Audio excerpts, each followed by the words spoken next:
Hey everybody, welcome back to HitPoint, a JRPG news show, a anime news show, a manga, merch, niche news, anything really that interests Baku and I. We're going to talk about it, and I'm not going to screw up the intro today. How are you doing today, Baku? Good to see you. I'm doing great. Even though this is going to be the most tired you'll probably ever see me. Why We're is doing great. that? Why because are you so because tired, Baku? because I actually work today. Unlike What? Sundays when I don't work. Oh shoot, Then it's I not can just Sunday? Oh my It's God. not Sunday. Oh. Oh, wow. Well, I guess that explains the low turnout. Anyway, hey, everybody. Good to see you. Thank you all so much for being with us today. If you're wondering why the heck is Baku and Derek streaming HitPoint on a Thursday? Well, here's why. It's because I'm going to be away this weekend, and then we were going to do a makeup stream a little later, but then Baku was going to be busy during those days, so we're like, yeah, whatever, we'll just do an early one. So, hey, Yeah. you get to see us twice this week. Good. Twice in a week.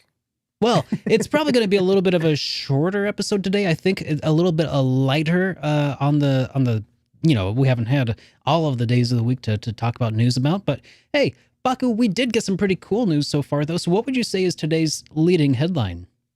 Did you know that E3 is getting taken over? Oh, Like a hostile takeover. I don't know if it's hostile, but they're definitely being taken over.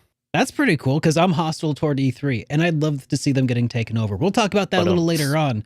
And in the meantime, we will actually I don't think we have any comments from last week to discuss at this point, but we actually did get a voicemail. So if you want to leave us a voicemail, you can do so at 785-337-3805. But in the meantime, here's this one. Hey guys, my name is Josh. I'm from Virginia here in the U.S. Love your show and getting to hear about video games and RPGs and anime news every week. My question for you guys is about your thoughts on the current state of collector's editions.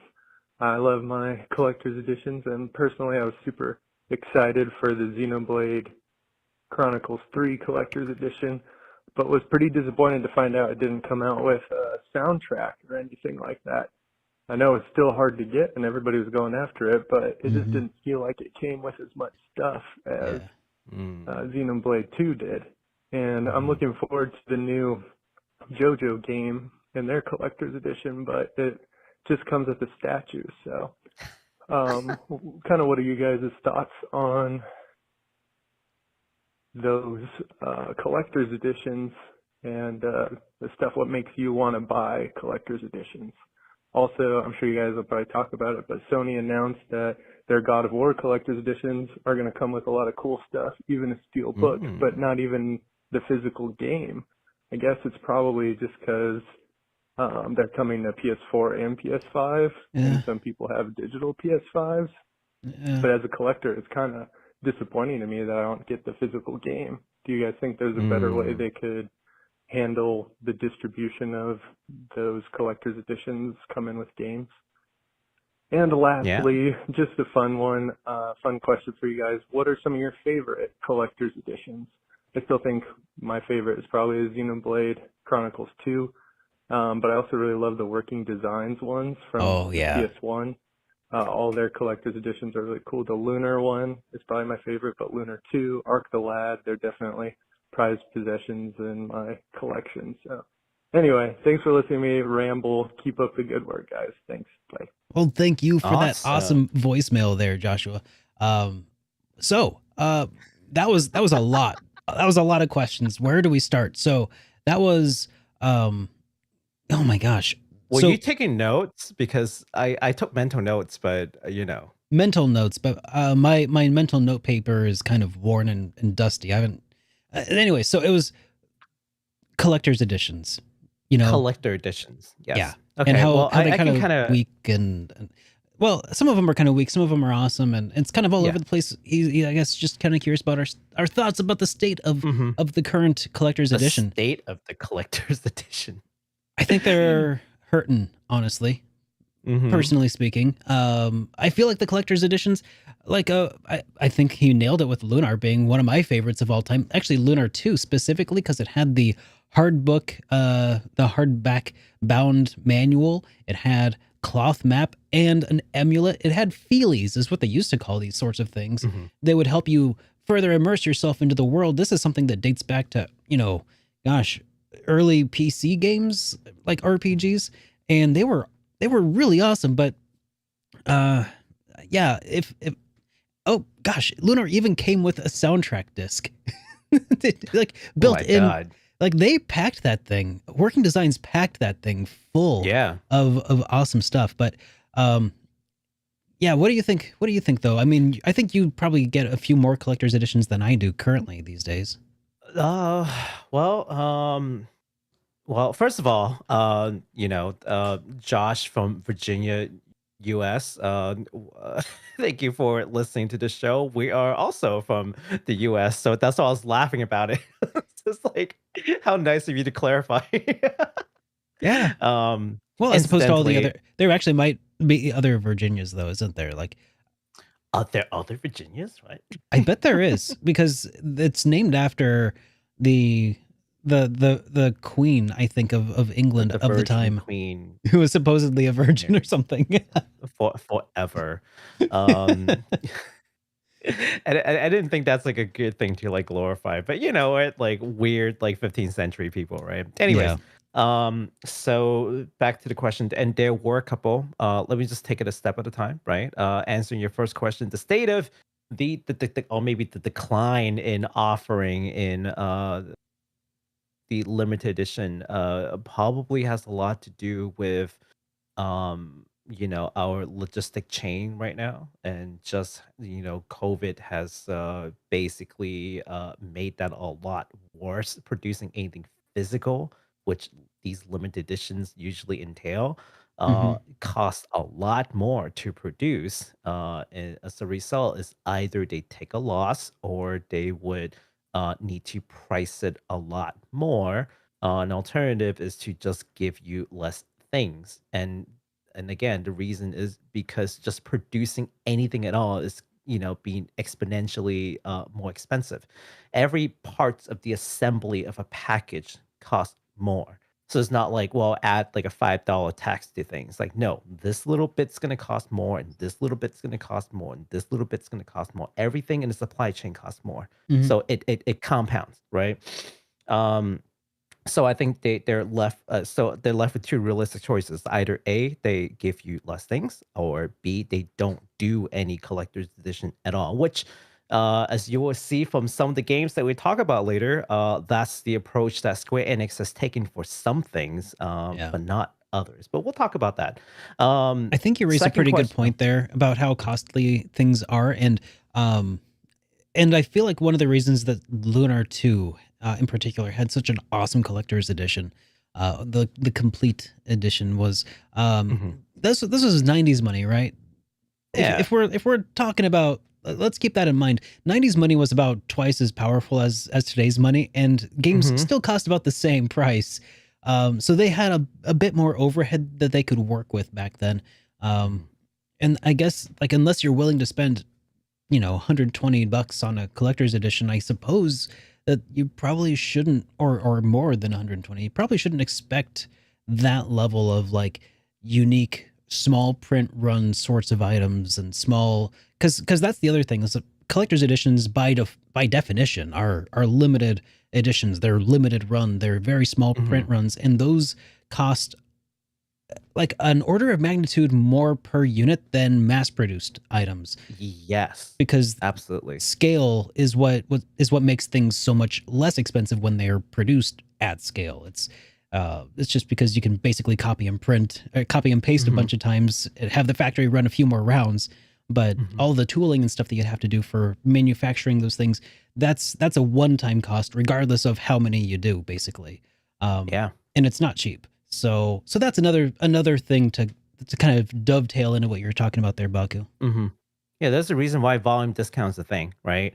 Who knew that you can come through like a game podcast and start talking about economics, right? What this is I thought this was a HoloLive podcast. Hololive. Oh, is But it HoloLive? Okay. Well, Hololive.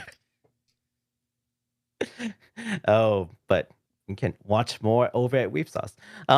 Okay, so second question is what are some of our favorites? Or is that the second question? no, no, Oh no. It no, was the second question was things about that doesn't come with the game. What about yeah, that, the right? collector's edition that come with everything but the game.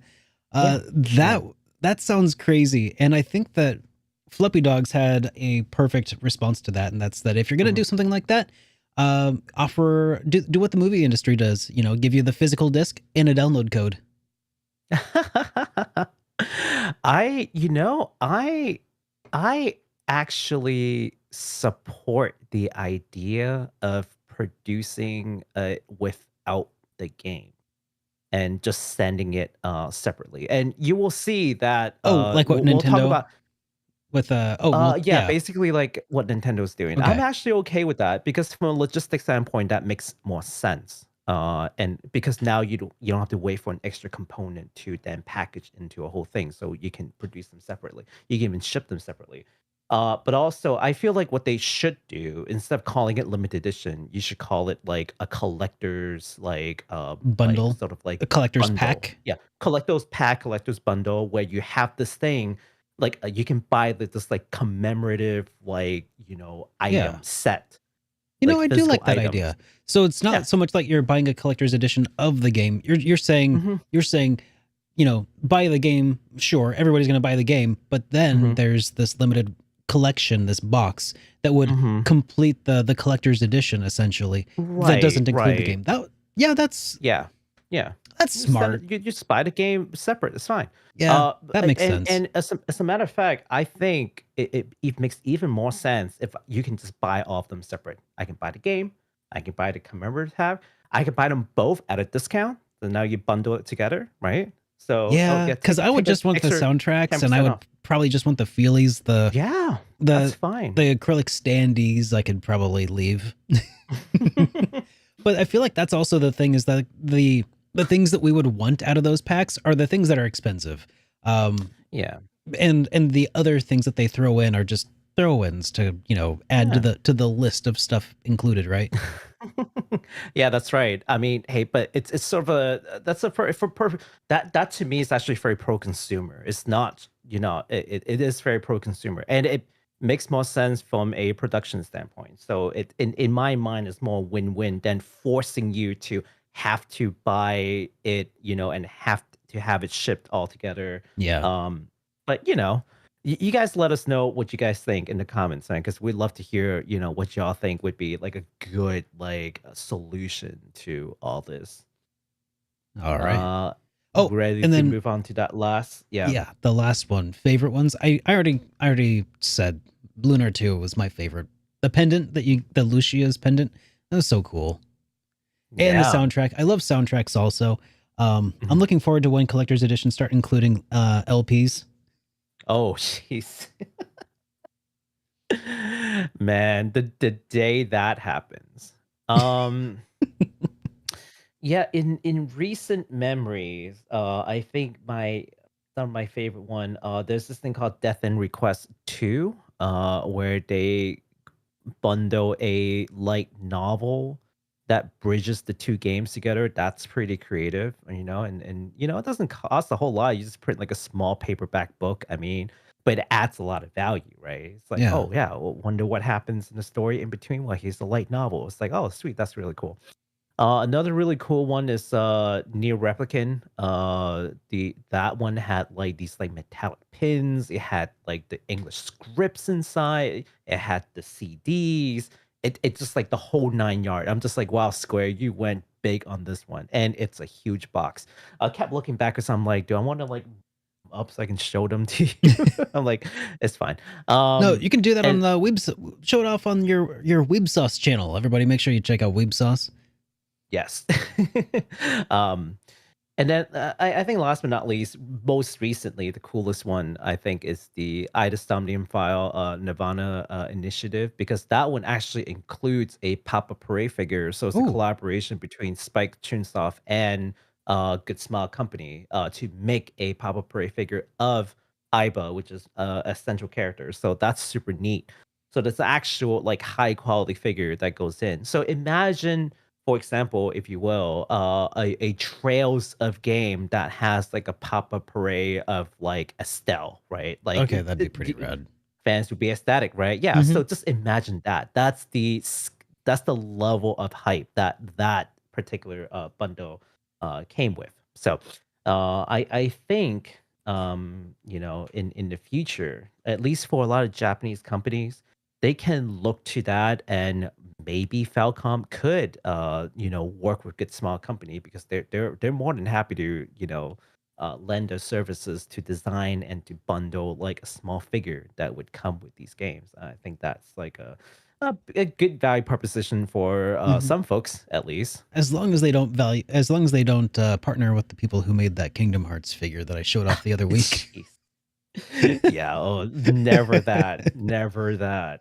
Never Ah, that. that sounds like you had way better collector's editions in mind than I do, unfortunately. I need to up my collector's edition games, so to speak. Yeah. Anyways, hey, thank you so much again for that voicemail. And again, if you guys want to leave us a voicemail to have it listened to on the air and have us talk about the stuff you ask us about, you can do so at, again, 785-337-3805, and we'll play it on the next one.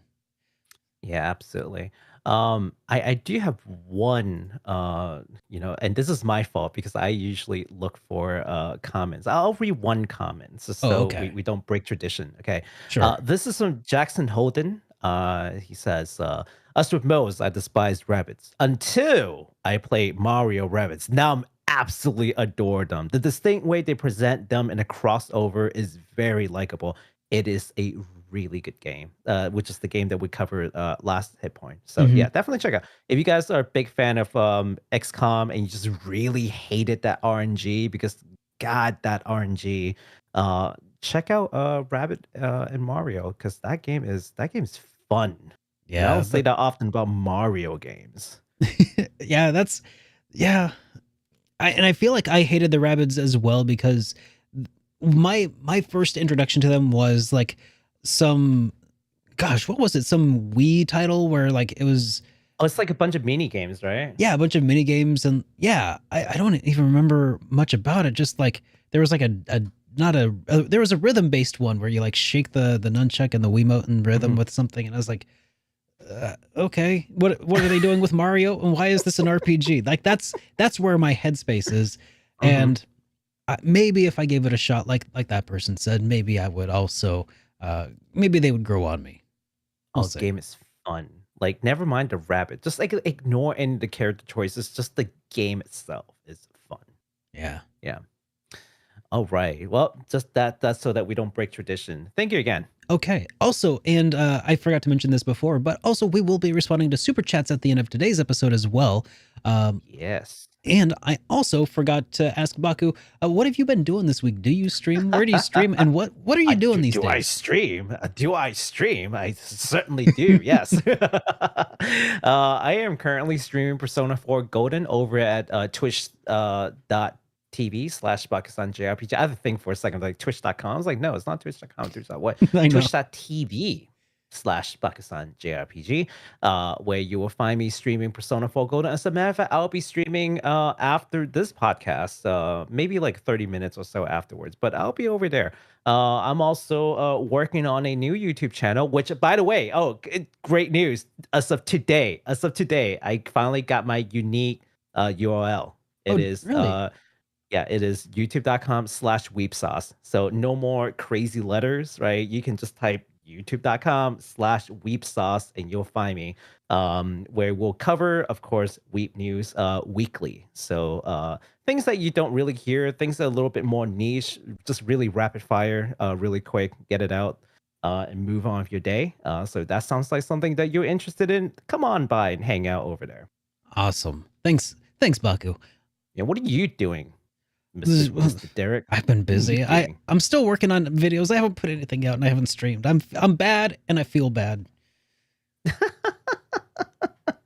You should. You Okay. promised people new videos. I remember. I know. We can watch the last HitPoint. We can find. There will be a new video coming out. I am okay. I am working on a video about Breath of Fire that I'm hoping to release tomorrow afternoon. So keep your eyes peeled for that. Unless I don't do it, Saturday. But I should have it out. No, because Saturday I'm on the road already, so it's no, tomorrow. I'm saying I'm gonna watch it on Saturday because I'm out all day tomorrow. But I'll be watching it on Saturday. And when I open YouTube on Saturday, I better find a new video on my feed with your name on it, or else there will be heck to pay. There will be pitchforks and torches on Twitter, I'm sure. Speaking of pitchforks on Twitter, Baku, do you want to take on this next? Oh boy. Okay. You know what? Like, listen. Don't hurt the messenger. Okay. Just I want everyone to just calm down and remain calm. But I do have some bad news as far as some games is concerned. Well, this one game, Forspoken, is now delayed for the second time. Unfortunately. Thank God. Yeah. I mean, well, that was close. Maybe it's not really bad news, right? But I know. So okay. So October is so packed. Yeah, right. So Forspoken was originally set to go on sale, in May. Then that got pushed to October 11th, and we're just like, oh crap! There's a lot of game happening in October. October is what starts. Divine Forces October. Yeah, Divine Forces October. Isn't in fact, Live Alive this is also in early October? Live Alive is a week before. Or is that August? Week before Xenoblade. Okay. Yeah. Xenoblade and Digimon Survive is the same day. Then a week before that is Live Alive. You know what this reminds me of? Think about it. You know what this reminds me of? How we have that that spreadsheet that you've been working on that keeps track of every game that we've spoken about. Yes. And more. There were comments. Even games that we haven't talked about. I know. There were comments on the last video asking about that. And I think that we might actually put that out and make it public if anybody else is really curious. And that would also probably be really handy for us to for quick reference during the show. I haven't had time to really think about it. Like I saw that and I'm like, I'm digesting it, but I just haven't had time to like really work on it. Baku, why do you have a full-time job? You should quit your job so you can do this full-time. So I can keep a working sheet of just RPGs to come out. Yes. One of these days. Yeah, so what was I gonna say? So this game is being delayed again. Now the new launch day is gonna be January 24, 2023. So maybe a sigh of relief for a lot of us, honestly, because again, just September, October is insane packed, and you'll see why once we talk to some other games. Now, no specific reasons are provided for the delay. Square Enix stated that this is the result of ongoing discussions with key partners, whatever that means, and that this is a strategic decision. My honest guess is that the game is already done and they had just realized that October, September is insane packed. Why would we release another game? Yeah. That's exactly my thoughts as well when they said strategic. Like, a strategic decision. Yeah. Yeah. You'll. I guess. Because October, man, this entire this whole second half of the year is just going to be one hit after the next. So Xenoblade, Digimon Survive, Live Alive, Trails from Zero for anyone who's been waiting for the official release. And as you will hear, Valkyrie, Elysium, DioField, you name it. I'm not even talking about indies right now. I'm just talking about, and that's the other half is that the indies are going nuts. I've not even included indies yet. God, okay. But yeah. Speaking of there indies, you go. That's the delay. Sea of Stars, last week, this week, Sunday, we talked about how they were being delayed a little bit. And, well, that is unfortunately still the case, everybody. But we do have some good news. And that is that the game was just announced I think it was just announced today, right? It's Or was either it yesterday? yesterday or today. Okay, yeah, yesterday or today they announced that it's coming to Super recent. PS4 and PS5, Right. and with cross platform purchasing. I think where basically if you buy PS4, you can play on PS5, which is super cool. And I think they also dropped a new trailer. Yeah, let's take a look. All right, I'm just so excited for this.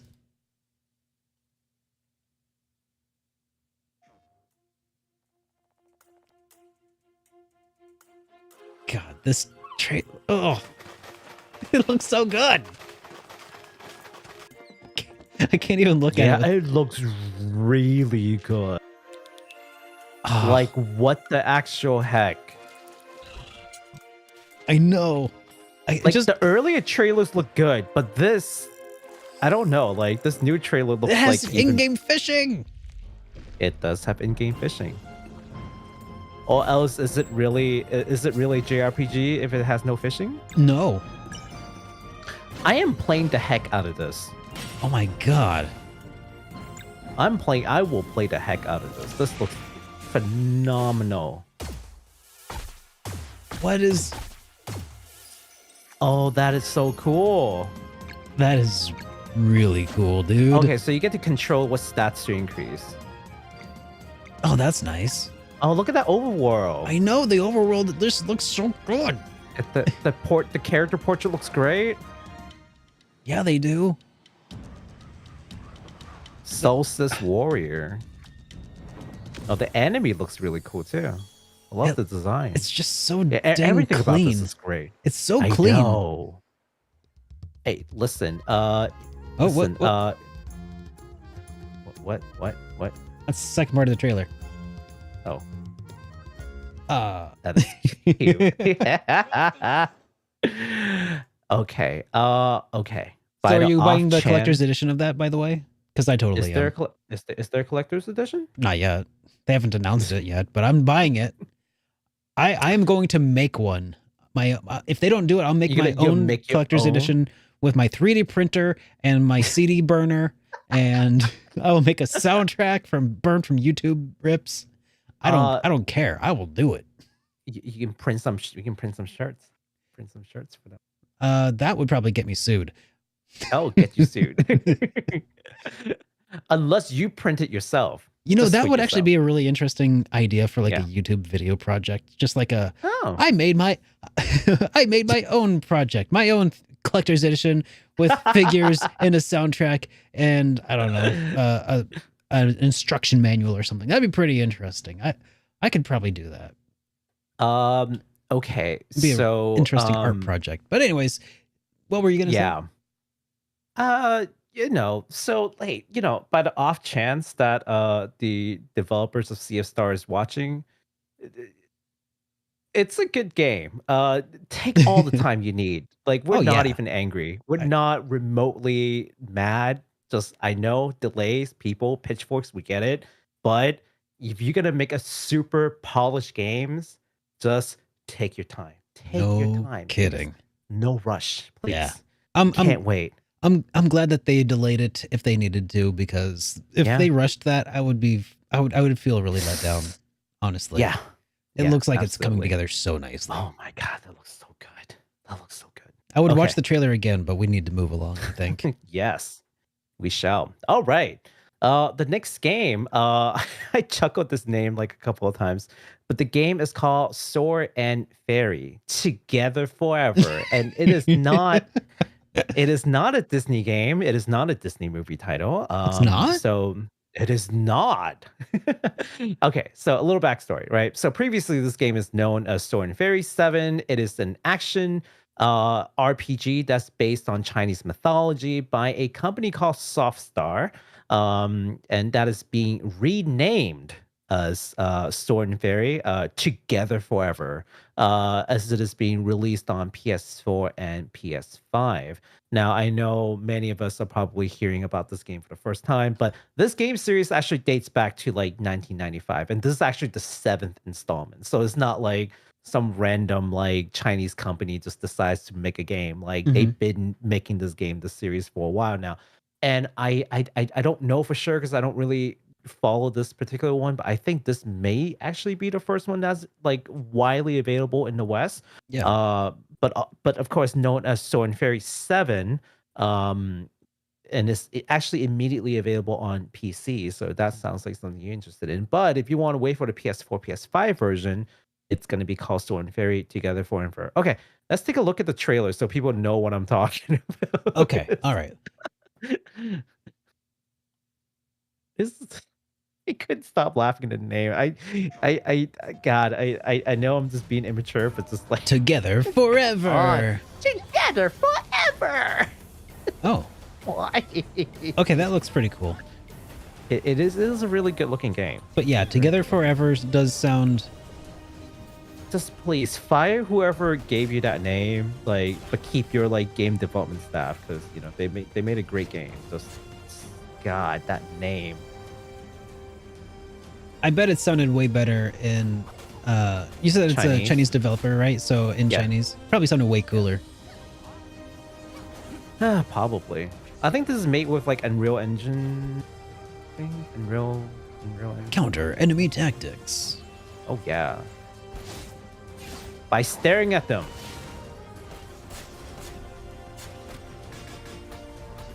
So like, you know, this is kind of like that like Crouching Tiger, Hidden Dragon kind of like Chinese martial art, not like the Bruce Lee kind of Chinese martial arts. Yeah, the like the wuxia, the mythical kind, the flying around with swords kind. Like I think they usually refer to that as like wuxia or wushu, right? Something like that. I have no idea. Like that, the theatrical like hidden wires. Extremely. Yeah. Yeah. That's rad. Oh yeah, fun stuff. Fun stuff. So if that sounds like something you're interested in, again, this game is immediately available on PC via Steam as Sword and Fairy 7. It will come out in August 4th on PS4, PS5 under the new name Sword and Fairy Together Forever. Together Forever.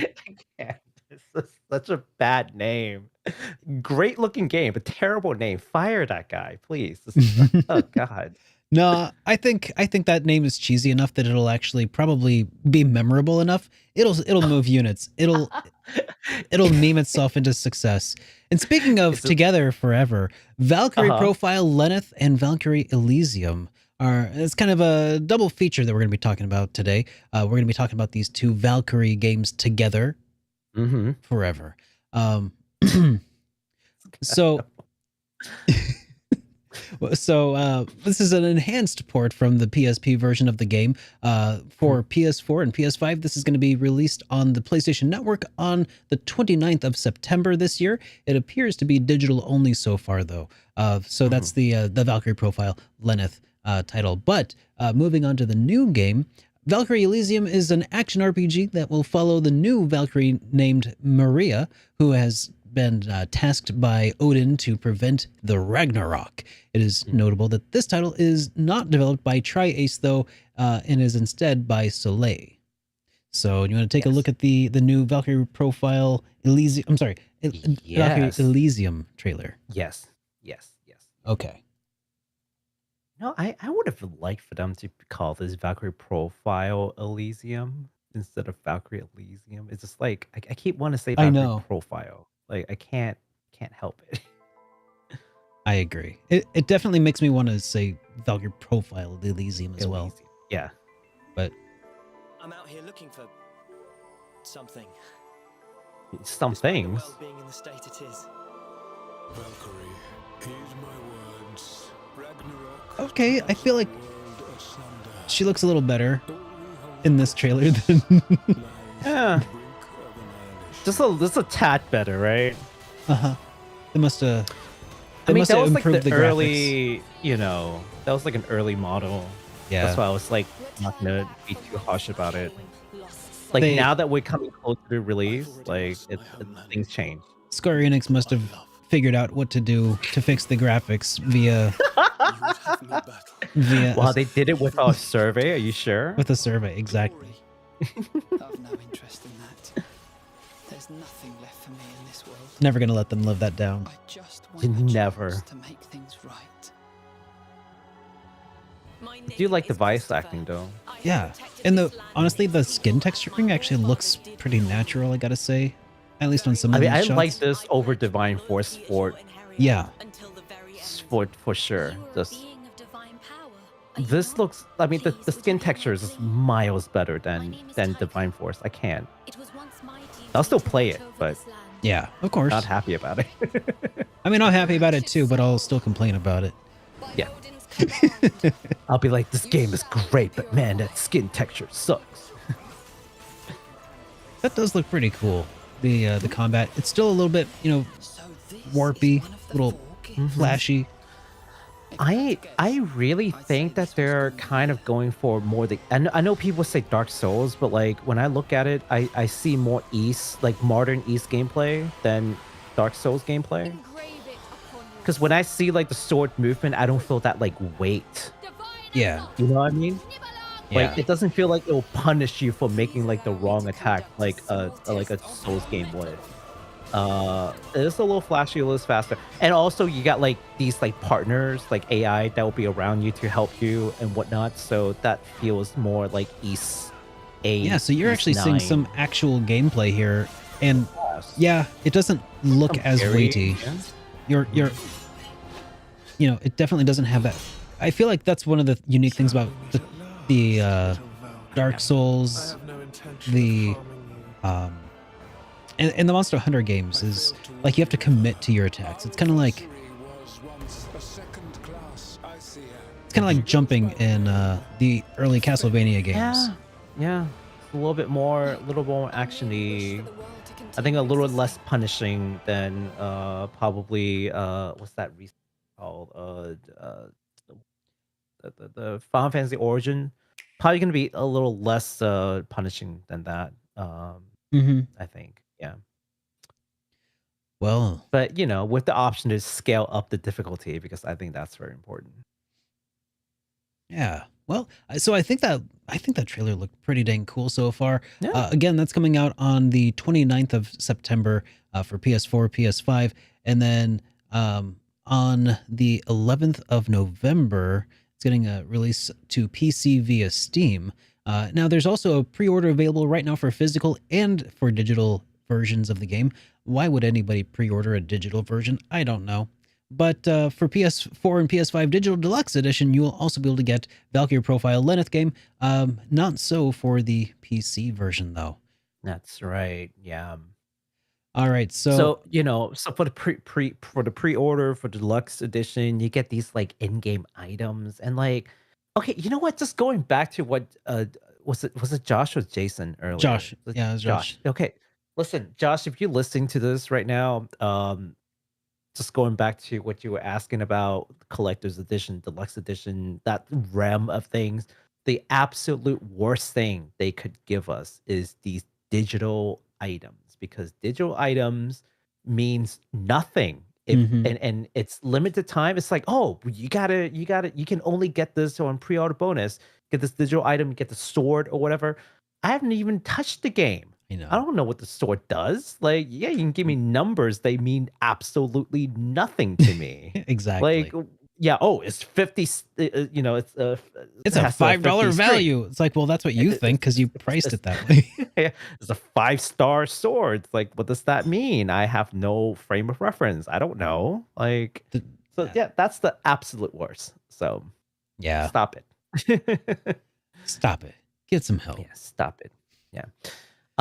So I've got a question for everybody, because this has been plaguing me since like Valkyrie Profile on PlayStation. How exactly do we pronounce this word? I don't even know where. Einherjar? Einherjar? What do you think, Derek? If I had to guess, I'd say it probably sounds like. Let's see. Oh, hang on. I'm gonna post it in chat, right? Just so people know what the heck we're talking about. Yeah. Einherjar? Yeah. So. Oh, wait, no. Hang on. Listen. Einherjar. Einherjar? Einherjar. Einherjar. Is that? Did you guys think that's what it sounds like? So Einherjar. In they Harrier. said it in the trailer. Hey, I get that they say in the trailer, but I Einherjar. don't assume that they're correct because the Japanese developers still. Touche. I do not. But I that do is not assume that they're correct. but that is what Google says is the Mm, American pronunciation of the word. Um, the American pronunciation. which is I'm surprised to learn that is a word. Let's find out Yeah. what that means. Well, so I knew about this because of Valkyrie Profile 1. And I think they said something like on Harrier, right? Which is close to what you just Okay. heard from So it means a warrior who Google. died in battle, as the warriors in Norse mythology who after death are sent Makes to sense. Valhalla by the Yes. Valkyries to fight Mhm. for Odin in the Ragnarok. So Yep. Makes perfect sense So, why they mhm. picked that. Yeah.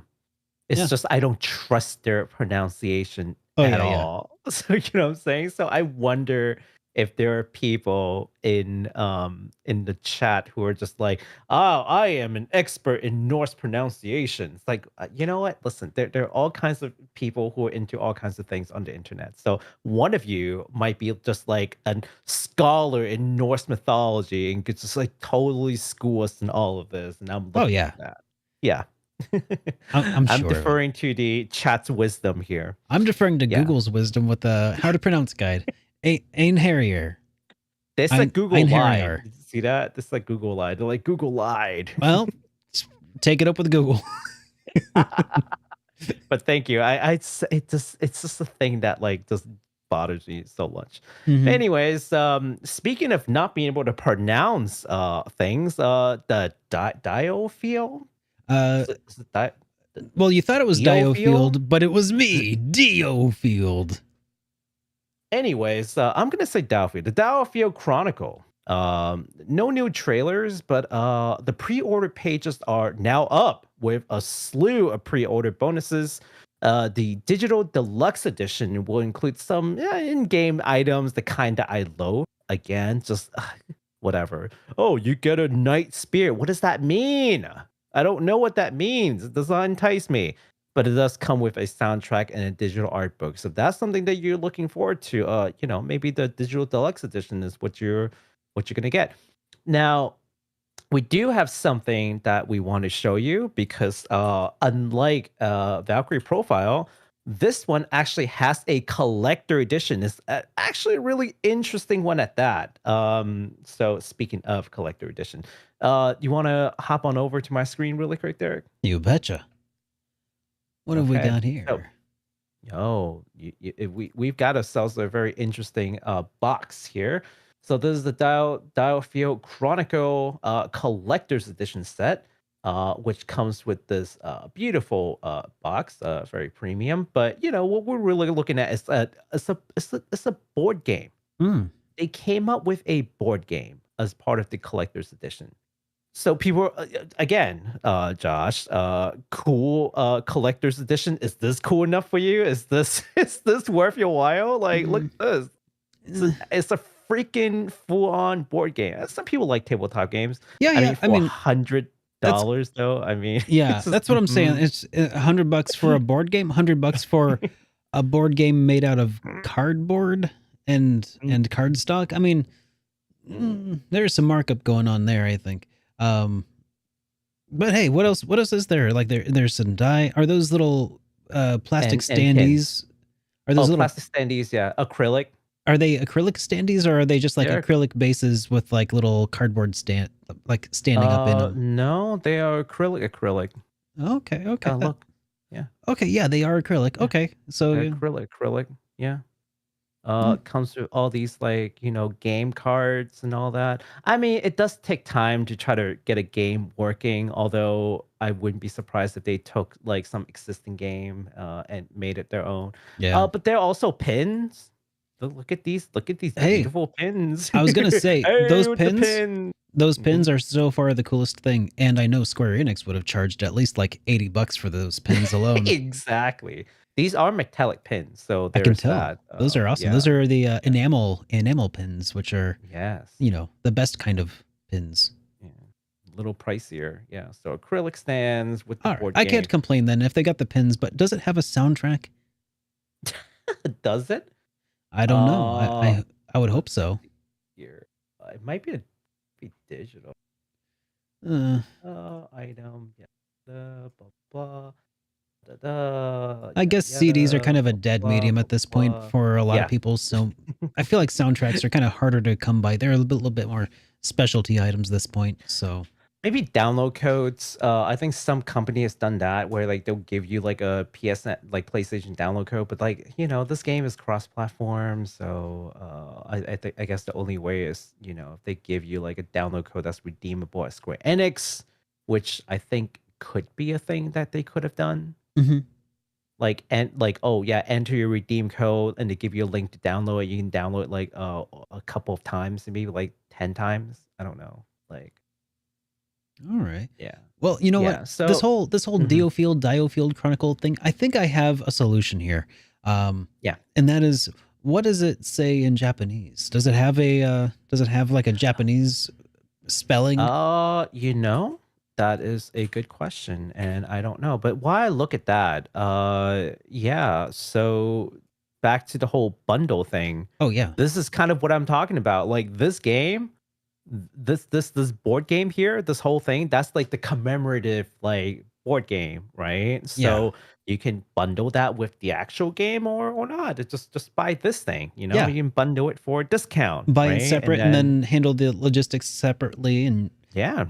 you're gonna have two different SKUs anyway, right? One for the collector's edition, one for the actual game. So why not just sell the game separate? I guess that's I solid just point. feel like that's sort of like the new approach to this, and that's what I was saying. Like, look, as we continue, we go on, we talk about that, the news. Like, you're gonna see like an example of that, and that's exactly what that is. And I cannot find. I'm trying to type in Japanese, but you know what? You want to go ahead and just move on? Yeah, we can move on. Uh, actually, oh wait, no, sorry. Never You find mind. I it? can't find it. No.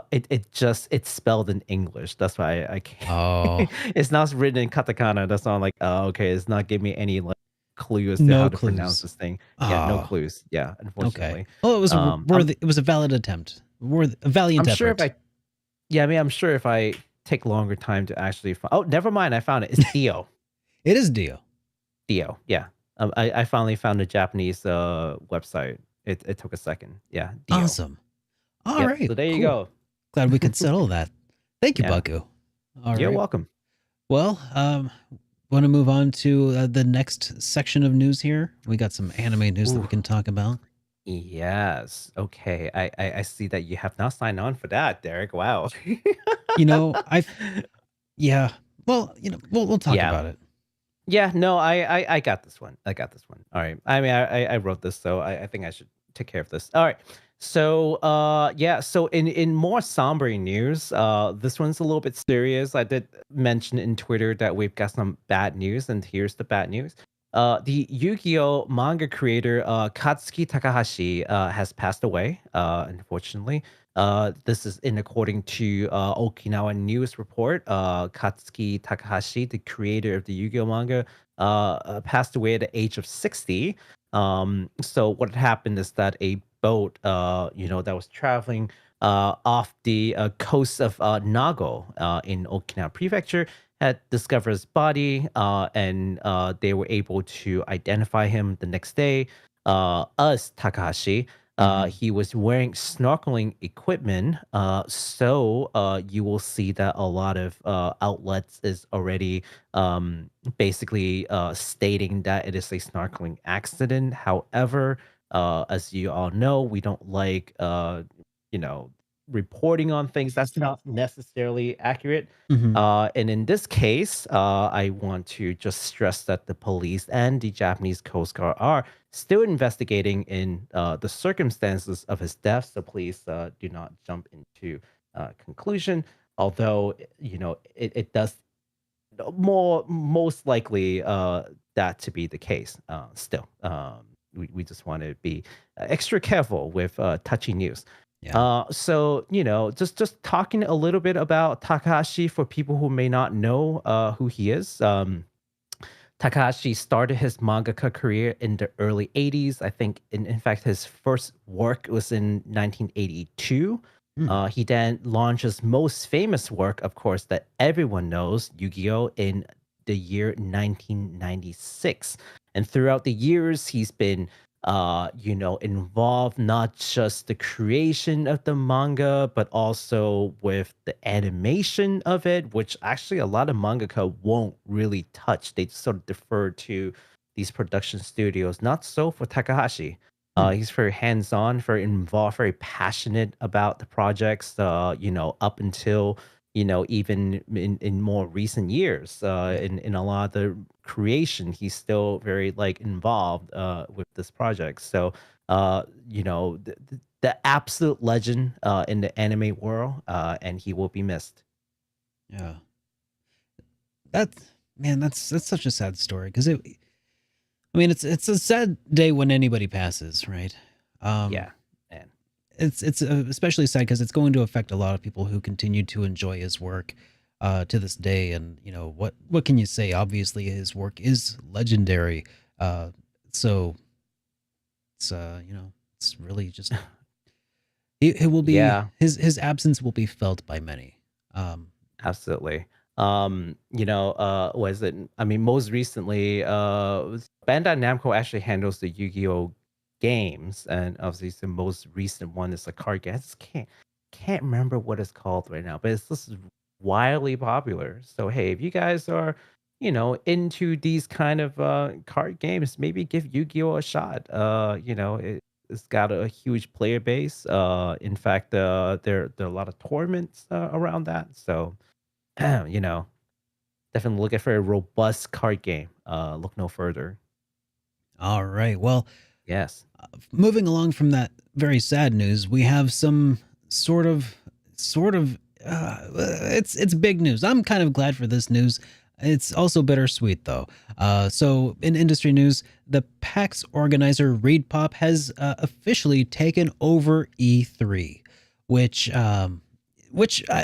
I'm happy with. I think personally speaking, E3 has been mismanaged, and I've not hid my feelings of not caring about E3 very well over the last few years. But anyways, for those of you who don't know who ReedPop is, they own Gamer Network, which operates Eurogamer, GameIndustry.biz, VG247, and Rock Paper Shotgun, in addition to running PAX, or the Penny Arcade Expo. So Lance Fensterman, I hope I said that right. I think I did. President of ReedPop said that the company will bring E3 back in 2023, having listened to feedback from the gaming community, and would keep what is being worked about in the let me read that again. And will keep what's being worked about the event. Okay. I got it now. So They'll be keeping what worked about the event while reshaping that which did not work for the event. yeah, Oh man. So yeah, and I'm it's been very a long curious. day, Derek. It's been a long day. It has. We both had a long day Yes. of work today. I'm very curious to find out what they think worked well for E3. Uh, I mean, look. To be fair, right? To be fair, E3, it has its glory days, right? Oh yeah, it Like, definitely did. so it did something right. Yeah. But whether or not that something is still, works with the time because of the way that the media is transmitted, right? You get a lot of Mhm. live stream, got a lot of method of live streaming things that are just way easier, way more platforms that can do that, than what maybe like the glory days of E3, what even worked well before may not even work now, right? Mhm. So questionable. So I guess I do have a counterpoint for my own skepticism here, and that is that Mhm, other expos still exist and are mhm, still doing pretty well, like CES, Consumer Entertainment Expo, mhm. where they like show off the newest and coolest technologies, like super cool TVs, super cool VR headsets, and different CPUs, GPUs, and stuff, which is great. And I feel like for the most part, like there is a place for that sort of thing for video games, but I feel like a lot of video games also, like, you don't have to see it in person. You don't have to feel it necessarily in person to kind of get a feel for it. Especially at this point, you can do a online presentation and convey a lot of that. But what that's really not going to work so much for are for like VR games, I feel like, where you really do have to have a real VR headset to experience it, right? So I don't know how necessarily E3 will be able to harness that power, that energy that they need. But it's definitely, gosh, it's kind of like, it feels like I just heard that the organizers of PAX bought the Electronic Gaming Monthly magazine, right? It's like, yeah, EGM was freaking awesome in the heyday when that was like one of the most reliable sources you had for video game news, but now you're getting the news straight from the horse's mouth, right? So it's like, why? It feels like they bought a newspaper. Like, okay, well, we'll see what they do. People are getting the news from us right now. That's true. Well, yeah, we are, but we're an aggregator, right? We're an aggregator. That's and I mean the fact that aggregators can exist basically proves your point. Yeah, that's true. Yeah. So, yeah. So okay. Well, so back to your point, right? Like things, these game shows. Tokyo Game Show is a thing. No one ever complains about Tokyo Game Show. Everyone looks forward to Tokyo Game Show. That is true. Yeah. So especially people who like Japanese games, like us. Especially people who like Japanese games. Yeah, I mean, people like TGS. So, having E3, is an option, right? But we also saw what didn't work out so well when like the Summer Game Fest. It was, I wouldn't say it's disastrous, but it was just so lackluster and mediocre and boring. Like they hyped it up, they hyped it and hyped it. Oh, we're gonna replace the void of E3. A lot of big talks, and it was just like 7 like horror space shooters. And then yeah, I'm just like, yeah, even if you're a fan of this genre, I think you're getting bored of looking at this. So it was just super lackluster after all the hype. So I'm very interested in seeing what they do with E3. I think if they scale it down and just like really bring it to earth and have more of a celebration of the game rather than like we're just here to make announcements. I think it would be nice. Like bring the folks from the industry, have some display, really go all out, celebrate the gamers. Put the people in first, right? Then and instead of putting the companies first, I think you're gonna have a much better show. And they do that in PAX, which is why I'm a little more optimistic because they've demonstrated that they can run these events and they have demonstrated that they could do it well. So, I've thoroughly enjoyed every PAX that I've attended. So, and I guess that what I also wanted to say on this topic is that it's also kind of interesting that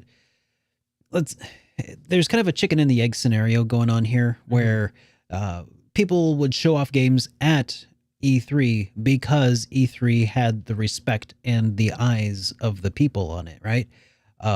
But now they've kind of squandered that a lot, right? So what's going to bring people like Nintendo back from doing their Nintendo Directs, which have been immensely popular over the years? What's going to convince them to start showing games at E3 again? What's going to convince Sony to stop doing their state of play and start showing games here instead? What are they going to be able to do to draw in those eyes and that respect from the community again that will re-engage the developers and the console manufacturers? It's going to be an interesting thing to watch play out, I think. Yeah. I mean, it can't just be like a game announcement thing. It's got to be a little bit more interactive. It's got to be, like a convention where like, hey, I'm going there. It's going to be fun. there will be, it's almost like a theme park. Like you have to be there to experience this. There are displays and booths and like maybe like large scale like displays and mascots and like all kinds Playable of game like demos. Mhm. playable game demos. It's got to be like, again, just like a celebration of gaming, right? Like Yeah. if you can do that, then I can see it, because then you'd have a reason to physically be there and not Yeah. just like, oh, here's the next game that we're going to release in 2 months. Well, yeah, you can do that in the direct already. What couldn't you do? Mhm. Well, that's what you couldn't do if you have to have like a physical presence Yeah. and create this sort of like, oh, it's almost like a PR kind of thing. Like, oh yeah, we're fun, right? Like, look what we have at our booths, right? And just have the game companies compete with having like crazy wild booths. I think that could be a fun thing they could try. Yeah. Well, Yeah. I look forward to finding out what they do, and I hope that they succeed because they'll have to do something wild to succeed, I think. Yep. Well, we'll see what happens. But yeah, hey, if you guys got some ideas for E3, not that I think they're gonna read our comment section, but I sure will be. Let us know. Yeah, and we'll talk about it in the next step. All right. So this next piece has to do with something that we talked about maybe 2 weeks ago. We told you that Lollipop Chainsaw is getting a remake from Dragami Games. Now we've got a little bit more news on this. In their somewhat coordinated statements, one of the original writers, James Gunn, and the famous over-the-top director Suda51, who you all would know from what's that one game called? Mm. Oh God, I had it in my head. Contact. Just Oh, did you No not More mean Hero. Contact? Oh, that one. No More Hero. Yes. Oh, okay. Like No More Hero. Who also worked on Lollipop Chainsaw. Both of them said that they will actually not be involved with the remake project. So for any fans out there of James Gunn and Suda51 who are just really looking forward to their involvement again, unfortunately, that will not be the case.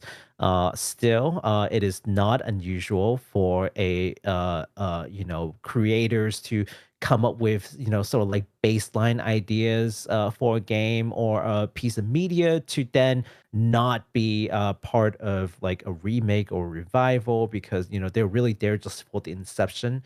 So this is not like unusual, and they have also stated that this is not really a condemnation of of any kind. They're just stating the facts that they're just not involved, so that you shouldn't expect them to be part of this. That's all. It's not like positive or negative. It's just Yeah. stating facts. I mean, I don't think they really have yeah. to be involved, honestly. If it's just a remake, Mm-hmm. basically, a lot of their Yeah. creative input is already baked into the game. So, just Yeah. So don't take it like the wrong way of them coming out having say this. I think it's more reaction. Fans are like, oh, are you working on this? Oh man, can you tell us something more? It's like, yeah, no, I'm not working on this. Sorry, go bother someone else. Thanks. Yeah. So there you go. That's what we've got. So if we hear anything else about this game, we'll be sure to let you know. Awesome. Well, we do have a little bit of other news here. In a recent interview with IGN, Square Enix producers Yoshinori Kitase and Mariko Sato shared more information about the CC reunion. So the idea for Crisis Core Reunion is that it was born towards the end of the Final Fantasy VII Remake development. The story will stay faithful to the original game. Sato said that visually the game is going to be up to the standards of Final Fantasy VII Remake, and in addition to getting updated graphics and interface, the game will also be fully voiced with an all-new voice cast and with new musical arrangements by Takeharu Ishimoto. Yes. So, the game will feature a new menu-based battle system that is based on the original Digital Mind Wave, or DMW system. I keep looking at this. I keep seeing DMV. And it's just... I know. I almost said DMV as well. DMW. And, DMW, yes. And also, Sato told IGN that various improvements have been made. Excuse me. He said that Various I think Sato is improvements a have woman. been made. However, the core elements, such as the story and story, are I think grounded Sato is in a the woman. original. Oh, Is she? Oh. I think so. Mariko sounds like a female name. So Oh, you are correct. Sato's a woman. Well, I'm committed now anyway. But go on. No. You All know right. what? You're double down. Go ahead. However, as the core elements, such as the story, are grounded in the original work, we call it a remaster. So, yeah. Yeah. Is it a remaster? Is it a remake? I don't know. Where do you draw the line? Yeah. Where I- do you draw the line? Where do I draw the line? I don't even know, Yeah. man. I mean, okay, so I guess here's another question for all of you folks, right? So having heard that, here are all the things that they're doing for Crisis Core Reunion, right? The story will stay faithful. That means they're not changing the story. Anyone who thinks that this is going to be a remake that's going to align with, well, the remake, it's not. This is, if anything, this is going to align to the OG game, right? So Mhm. they're going to stay faithful to the story. So no change in the story. But visually, it's going to be up to the standard of Final Fantasy 7 Remake, which means that basically all the models are redone. So it's not just a simple like remaster or just like or any kind of HD remaster, right? Okay, Yeah. so there's that. The interface will be changed, and that's fine. It will now be fully voiced with a completely different voice cast, which actually a surprising amount of people are very upset about if you looked at Twitter lately. Really? Yeah. Oh, yeah. Oh my God. Oh my God. A lot of people are very upset that they're not bringing the old Zack back. It's a Oh. completely new cast. Okay. Well, New musical arrangements. Okay, so there's that. The battle system is basically redone with inspiration from the past one to various degree. We don't know. So at this point, is it a remaster or is it a remake? And I would submit to you that this is in fact a remake. Yeah. If you have to redo an entire system and rebuild models, you are remaking the game with yeah. with a script that was done before, which is fine. I don't think that's a prerequisite to Mhm. doing a remake. yeah. So I So- think at this point they should just like not like dance around and just call it a freaking remake I already. feel like if they did, though, people would be like, what do you mean? You're already making a Final Fantasy VII remake, and that's different. It's because they already basically destroyed the meaning of the word remake with Final Fantasy VII Remake. I feel like that's got to be why. Because so just to kind of further inform people about what my opinions are about remake versus remaster, I feel like that they get their roots from like what they used to do with movies, right? Movies, when you would remaster them, you are taking the original movie and maybe doing some processing on the film to make it maybe 4K or something, or you're doing something to the original work as the starting point of reference, right? Whereas if you're remaking a movie, you're refilming everything, you're recasting everything. So if you are no longer using the original game as your starting point, then it's not a remaster anymore. It's remade. That's what I think. If I have to pick between the two, of course, I'm seeing chat right now with like all kinds of words thrown in there. I'm just saying, if I have to pick between the two, which are most commonly used words to talk about a thing, I would submit to you that this is now a remake. Absolutely. 100%. Oh, doesn't want to dance around the line anymore. But yeah, but hey, what do you guys think? Think about it, because man, this is interesting. And Leave you know it to- what? I Leave it to Square leave it to Enix. chat. Leave it to Square Enix to just completely like redefine words, man. Just original meanings be damned. Just throw them out there. That's fine. We'll just use our own words and we'll make up what they mean. If Final Fantasy 7 re-engineer, that's going to be a thing. Yeah, it's going to be a thing now. And also, this I'm super excited for this game, by the way. So whenever that comes out, I don't remember, but it's like sometime like later this year again. Oh, like this winter, I should say. So Yeah. it could be, yeah. Anyways, moving on. Let's talk about some merch, shall we? Because yeah. you guys like merch. So we've got ourselves a bit of a collaboration between two giant company, to your delight, Nintendo and Lego announced Whoa. that they will be releasing a new building kit to build a Bowser, which is really fun. It actually looks really good. I was like really big like Lego nerd. So I just love seeing this thing. It's going to be a massive 2,800 plus pieces kit that involves a lot of moving parts: the head, the arms, like the legs. It's a bunch of moving parts. And the kit will actually run at $270 at launch on October Oh, 1st. Yeah, but you wow. want to take a look at it over my screen just to give people an idea what that looks like. You bet. Man, $270. Oof, That is yeah. almost as much as a figure of the same Listen, size. Listen, Legos are not Oh my cheap. God. That Yeah, but is look at that. It's cool. that's a lot of custom pieces too, I think. Like Yeah. the fingers Mhm. on Bowser, those are definitely not standard Lego shape. Those are I really like Lego. I just don't have time to build anything anymore. But like if I was retired, you bet I'll be building Lego kits all day. Dude, that would be a Uh fun stream, I think, to build a Lego Bowser. did you know that like Lego building is like a thing on Twitch? I knew that Maple does some Lego streams on her channel Yeah. on Twitch.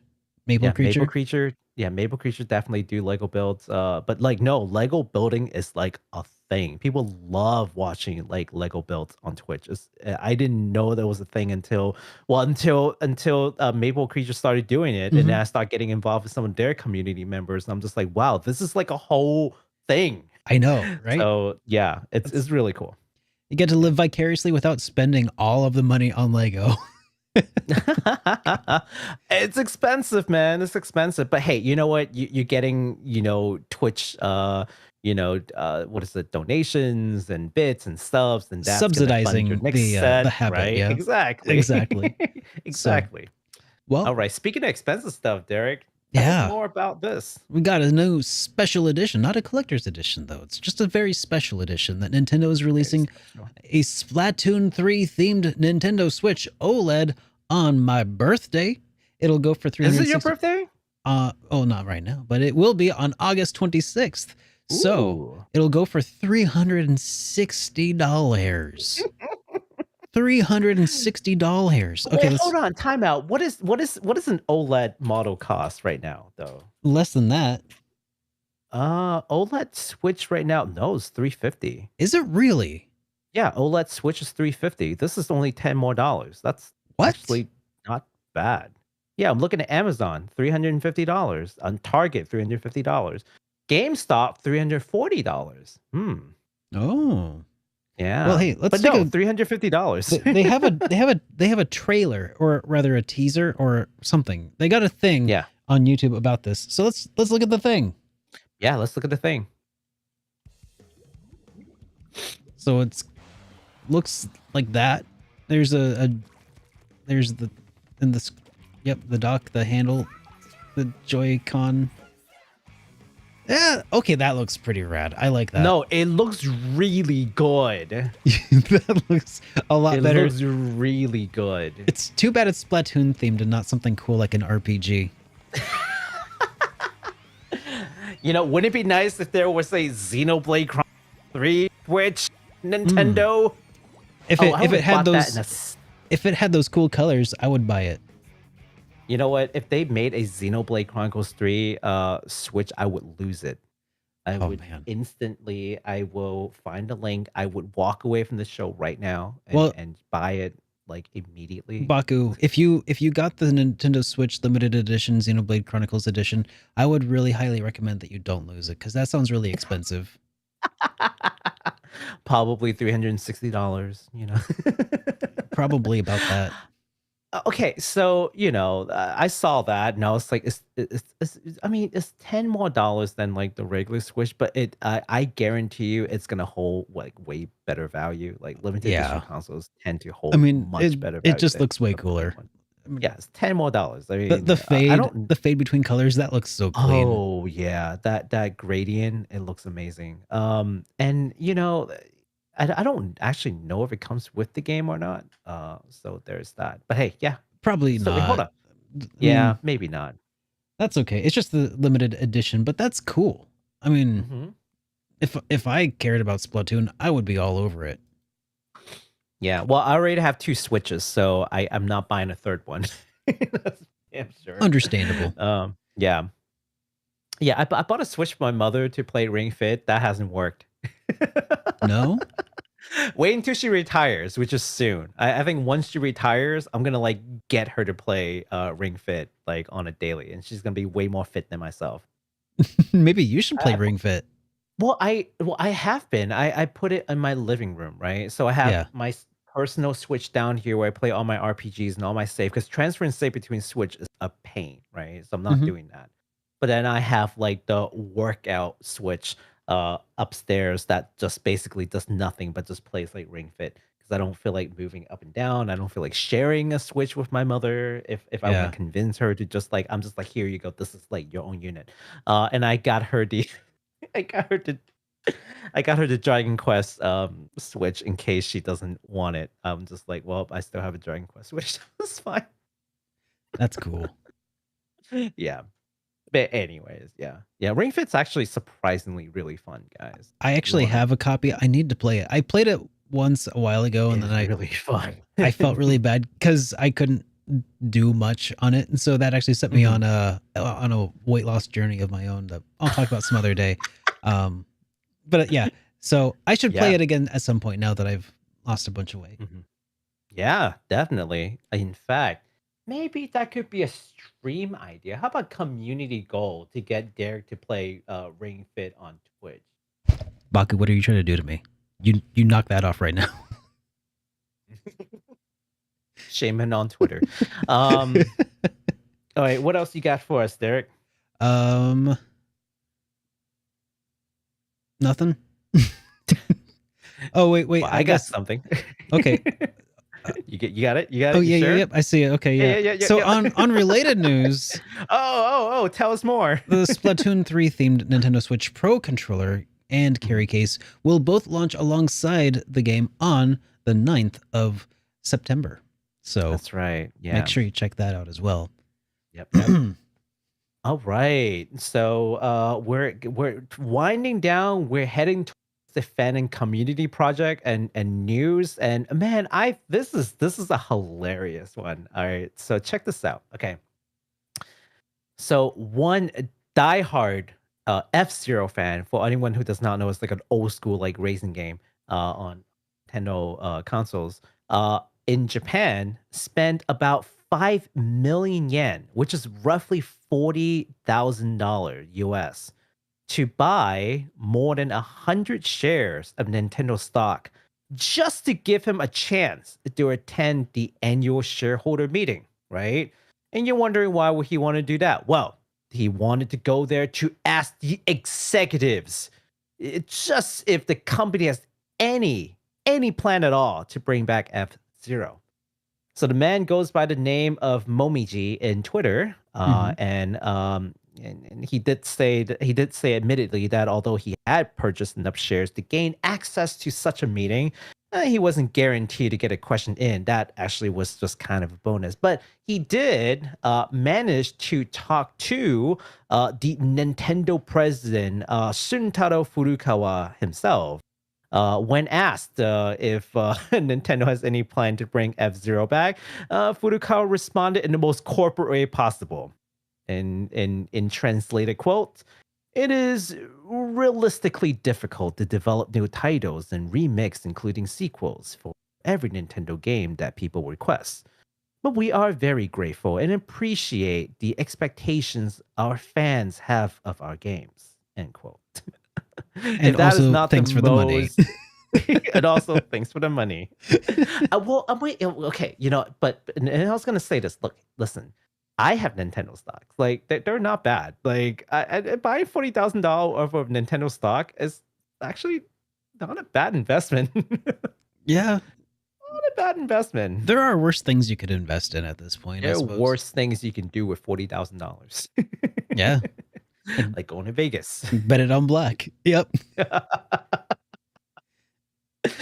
All right. So, Derek, if you get to ask Nintendo anything, if you could be Momiji-san, if you're sitting in that meeting, and you're not an F-Zero fan, what would you ask? Oh man, I want to see if I'm right about this. I have a feeling. I mean, you would ask, but go ahead. There's really just the one mystery that continues to elude us, and I feel like I know the answer.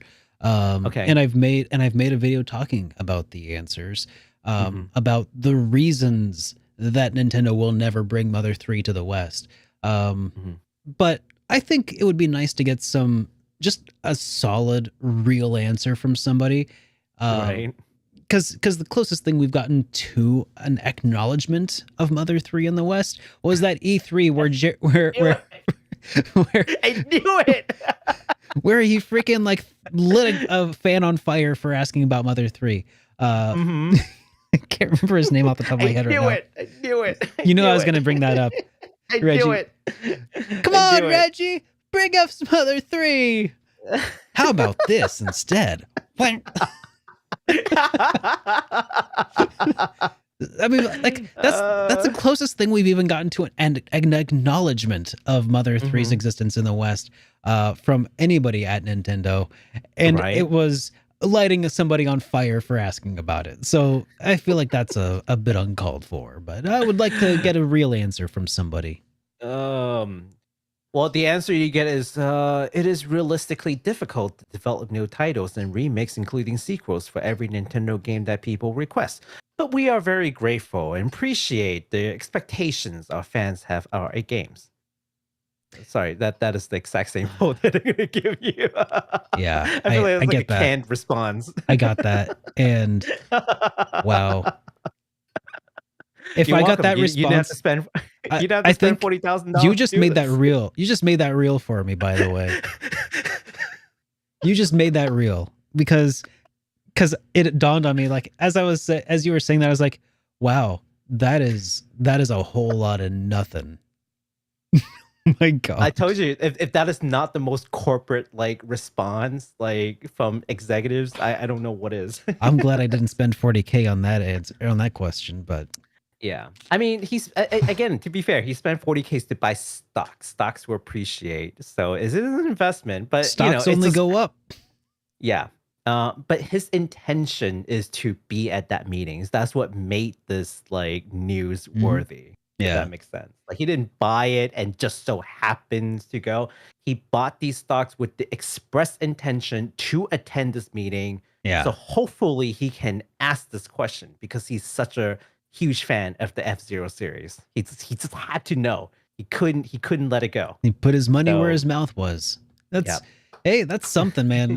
Good for him. He voted with his wallet and his voice was heard.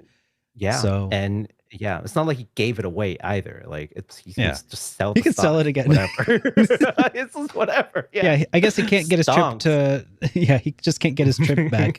But I mean, I bet that was a fun trip anyway. Right? I would go. If I had 40,000 just laying around, I'd do it. All right.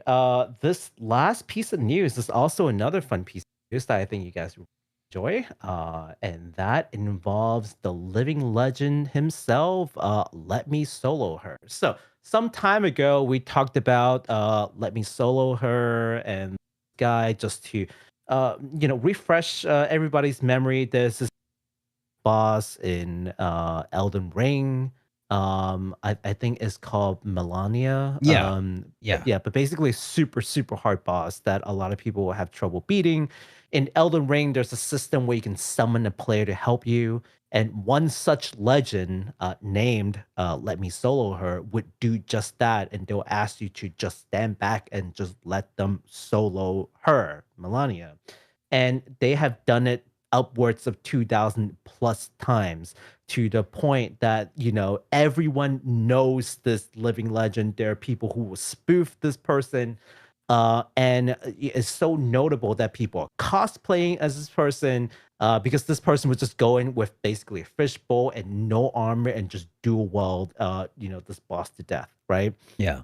So, Bandai Namco obviously noticed the meme and noticed the trend and just want to give a little something to, first of all, thank Let Me Solo Her for helping the community, but also obviously to give them all that like media coverage and hype. They sent him something very special. Now that was Yeah. some months ago, Mhm. right? Now we finally know what they sent. Do you over. remember what predictions we made? I don't. Do you remember what prediction we made? I remember that we made predictions. I thought they would send him a replica pot that he wore on his head as part of as his That would be costume. hilarious. That would be hilarious. But no, that's not quite it. Okay. What else did you think they would send him? I think you might have said a figure of his own character, or maybe of Melania. Yeah. Oh yeah. Well, I guess I'm a little closer. There's some kind of that boss related work in Mhm. there. So are you ready to take a look at what they did send him? I'm ready. I've been curious for a while, actually. All right. So, and if anyone wants to follow, Let Me Solo Her on Twitter. Actually, if you want to switch over, Here, if I'll you throw haven't that. already, Yeah, I'll throw the link into the chat. Yeah. All right, and show your screen here. There we go. Yes. Okay. So take a look at this. Yeah, if you guys want to follow Klein Oh. Tsuboi, this is actually Let Me Solo Her. This is his handle on Twitter. Mhm. He says, thank you, Bandai Namco and Elden Ring for giving me this gift and congratulating me for being Let Me Solo Her. That must be cool just to have your own hashtag like that. I know. That's super awesome. I can still remember my first experience with the Soulborn series and almost quitting because of this boss that I'm not going to try to pronounce in Dark Souls 3. I am glad I persisted, and here is the box that they sent them, which is super cool. See, look, commemorative item. Look at that. I Yeah. would buy this for like $1,000, maybe. I don't know. 1,000. Wow. Well, wait until you see what's in there. Okay. Probably more than 1,000, to be honest. So there's like a woodwork sort of piece of the boss, right? So something to do with the boss. Uh-huh. There is a handwritten letter. There's a handwritten letter here. That basically says congratulations on your great accomplishments from Bandai Namco team. Super awesome. Yeah. And it's got the little sketch of him right? loincloth and a pothead. Gotta love it. I know. And a whole freaking sword. That's rad. A whole freaking sword. Combat ready. Yeah, combat ready. Okay. So let me read on with the next part of the tweet.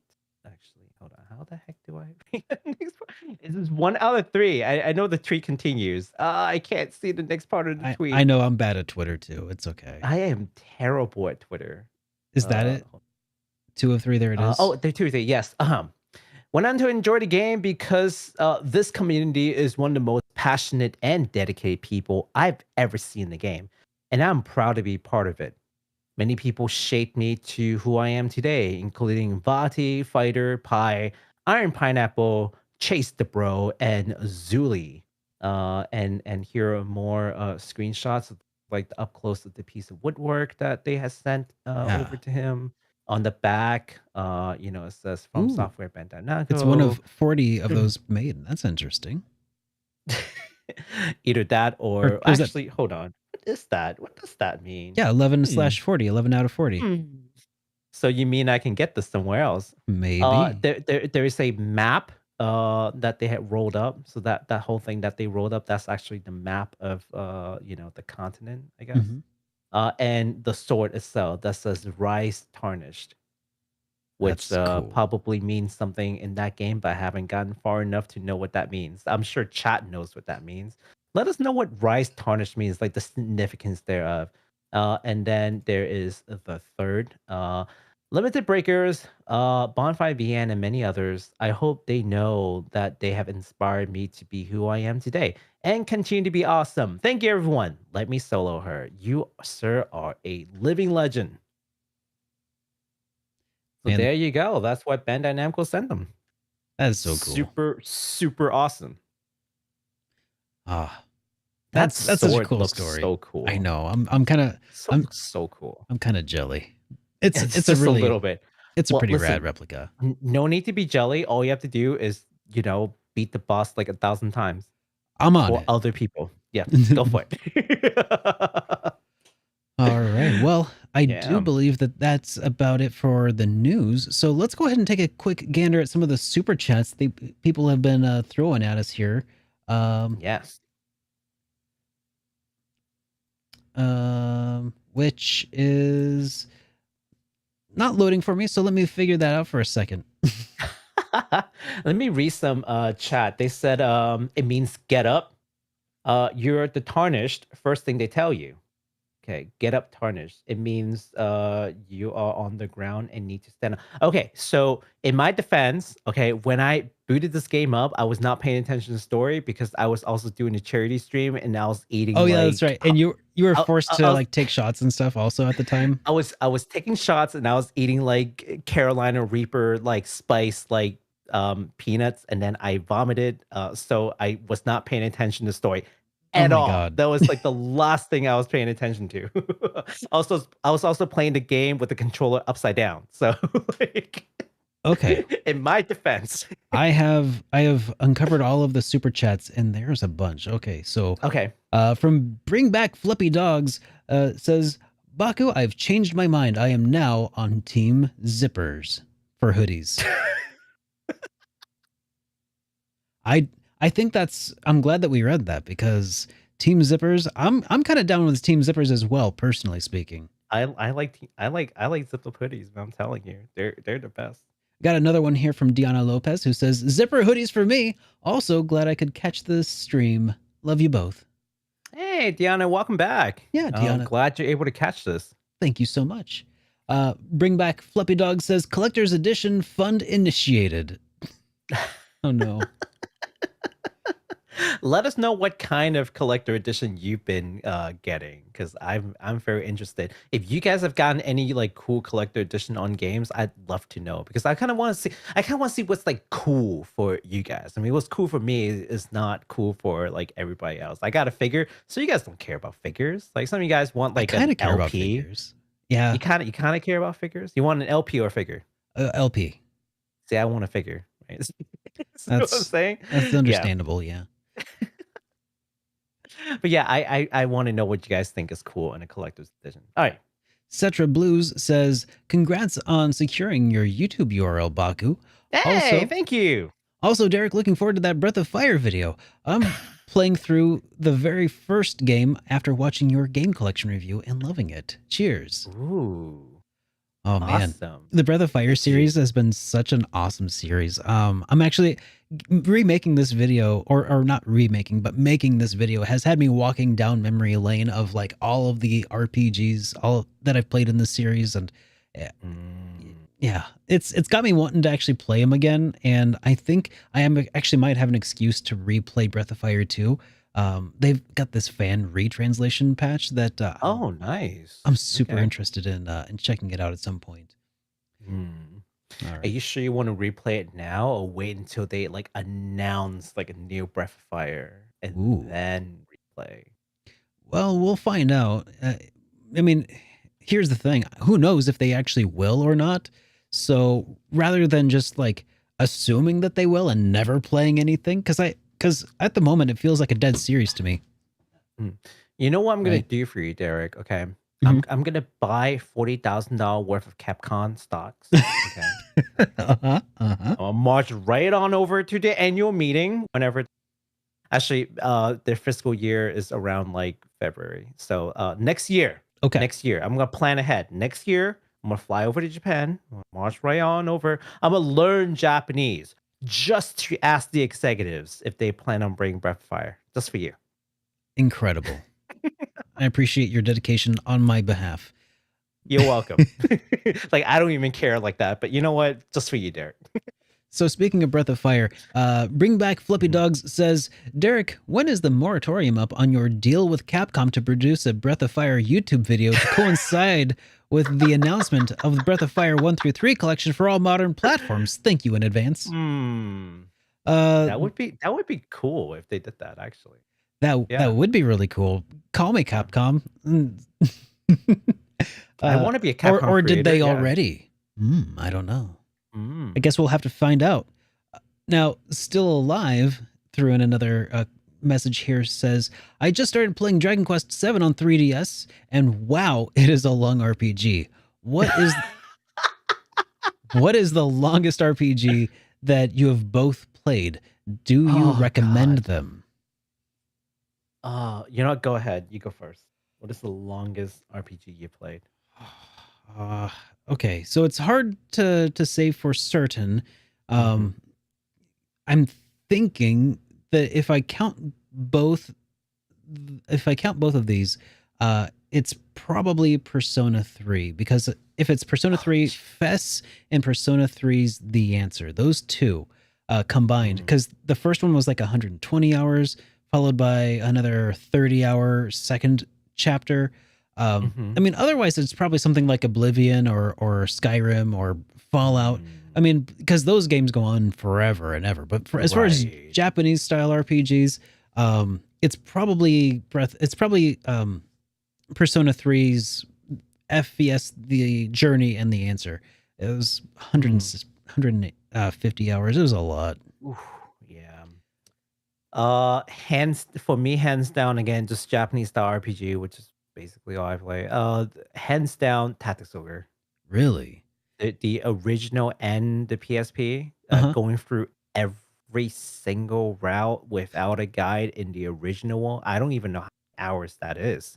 I mean, tactical RPG takes a while to clear each stage already, as you may know. Yeah. And going through without a guide, trying to figure out every path, because guides weren't really a thing back then on Super Nintendo age. I know. So yeah, it's got to be. Oh, jeez, I almost want to say it's gonna be like 3, maybe even 400 hours in that game. Oh my gosh. Yeah, no, just a lot of trial and error. Reading Japanese half baked. Young Baku knows a lot less Japanese than I do right now. Yeah. And there were no English patches. So yeah, there you go. No guides, no translation. Figure out every path, how to get every single secret character by trial and error. You know, if we're expanding beyond Japanese RPGs, I suppose that I would probably recoil in horror to find out how many hours I put into RuneScape as a kid. If I could find out how many hours of my life sank down the drain into that, yeah, I better probably never find out the answer to that. There you go. Still alive. Glad to know that you're still alive. Bring Back Fluffy Dogs once again says, we, the chat, have decided that it shall be Breath of Fire 1 through 4. Pass this along to your Capcom handler. Duly noted. Duly noted. Because, I mean, let's be real. Of course, it's a collection of Breath of Fire 1 through 4, because those are the really good ones. Breath of Fire 5 is special, but it's not really something I would include in a Breath of Fire collection, you know? Is that also on PS2? Breath of Fire 5 is exclusive to PS2. Yeah, just I don't know what happened in PS2. That's where a lot of series went to die. PS2. Yeah. The Mana series, I mean, just the Saga series kind of went there to not make another game for like another decade or plus. Yeah, something about PS2, but just yeah, that was the last Suikoden. No, it wasn't, because that was also on PSP, but we never got that in the West. yes. Last mainline, at least. Yeah, And then I don't even count handhelds. Yeah. Yeah. Here, let me refresh here just real quick.